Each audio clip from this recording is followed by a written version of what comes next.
Malaysia family ട്രിപ്പില് ഞങ്ങളിപ്പോ ഖുർആൻ printing പ്രസ്സിലാണ് ഉള്ളത്. 2 bus 85 ആളുകളുമായി ട്രിപ്പ് വന്നതാണ്. അപ്പൊ ഇത് വ്യത്യസ്തമാകുന്നു, മറ്റു ട്രിപ്പുകളിലൊന്നും ഖുർആൻ പ്രിന്റിംഗ് പ്രസ് ഇല്ല.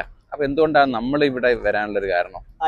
ഇത് ലോകത്തെ ഏറ്റവും വലിയ രണ്ടാമത്തെ ഖുർആൻ പ്രിന്റിംഗ് പ്രസ് എവിടെയെന്ന് ചോദിച്ചാൽ ഒന്ന് സൗദി അറേബ്യ, അത് കഴിഞ്ഞാൽ വേൾഡില് മലേഷ്യയിലെ കോലാലംപൂരിലെ നെസ്റ്റു ഖുർആൻ എന്ന് പറയുന്ന ഈ മ്യൂസിയമാണ്.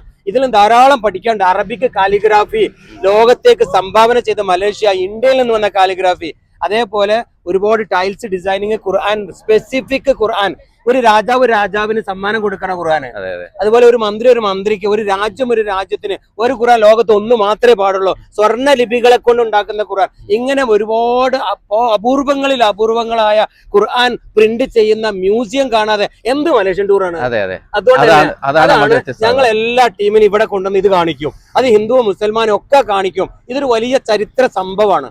അത് കാണേണ്ടത് തന്നെയാണ് ഈ മ്യൂസിയത്തിന്റെ അകത്ത്. അതുകൊണ്ടാണ് കൊണ്ടുവന്നത്. നമ്മുടെ ഒഫീഷ്യൽ ഗൈഡ് എന്താ പറഞ്ഞത്? നമ്മൾ മാത്രം ചെയ്യുന്നത്. ഒരുപാട് മലേഷ്യയിലേക്ക് ഓരോ ദിവസവും ലക്ഷക്കണക്കിന് ആളുകളാണ് ഈ മലേഷ്യ എന്ന ഈ രാജ്യത്ത് വന്ന് ഇറങ്ങുന്നത്. പക്ഷെ ഒരു ടീം പോലും ഇങ്ങനെ ഒരു മ്യൂസിയം കാണിക്കാൻ കൊണ്ടുവരുന്നില്ല. എന്തുകൊണ്ട് എനിക്കറിയില്ല. കാരണം ഇതിന്റെ തുടക്കം മുതൽ ഇന്ന് വരെ ഞാൻ ഈ സ്ഥാപനവുമായി ബന്ധപ്പെട്ട് കിടക്കുമ്പോൾ എനിക്കറിയാം അതിന്റെ അകത്ത് എന്താ ഉള്ളത്. അത് കാണിച്ചു കൊടുക്കും ഞാൻ എന്റെ കൂട്ടുകാർക്ക്. അതിനാണ് കറക്റ്റ് അല്ലേ? അതുകൊണ്ട് അടുത്ത ട്രിപ്പിലേക്ക് റെഡി ആയിക്കോളി.